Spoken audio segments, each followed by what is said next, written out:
শুভ সকাল। প্রতিদিনের pre market আপডেটে আপনাদের স্বাগতম। ডিএসইএক্স গতকাল 54.39 পয়েন্ট বা 1.05% বেড়ে 5,248 পয়েন্টে দাঁড়ায়।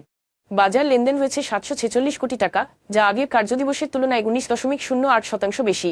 বৈদেশিক মুদ্রাবাজার স্থিতিশীল রাখা এবং রেমিট্যান্স ও রপ্তানি আয় প্রবাহ জোরদার করতে চলতি অর্থবছরে নিলামের মাধ্যমে বাণিজ্যিক ব্যাংকগুলোর কাছ থেকে 4 বিলিয়ন মার্কিন ডলারের বেশি কিনেছে বাংলাদেশ ব্যাংক।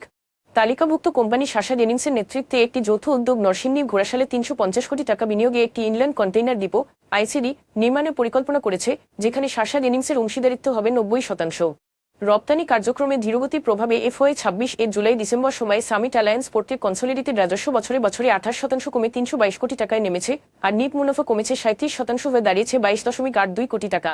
মেঘনা গ্রুপের সহযোগী প্রতিষ্ঠান মেঘনা কনডেন্স মিল্কের দায় সম্পদের চেয়ে বেশি হওয়ায় প্রতিষ্ঠানটি বন্ধ হওয়ার ঝুঁকিতে পড়েছে। FY 25 কোম্পানিটি 16.07 কোটি টাকার নিক্ষতির মুখে পড়ে এবং রিটেইনড আর্নিংস নেমে গেছে ঋণাত্মক 149 কোটি টাকায়। এখন এ পর্যন্তই, ধন্যবাদ।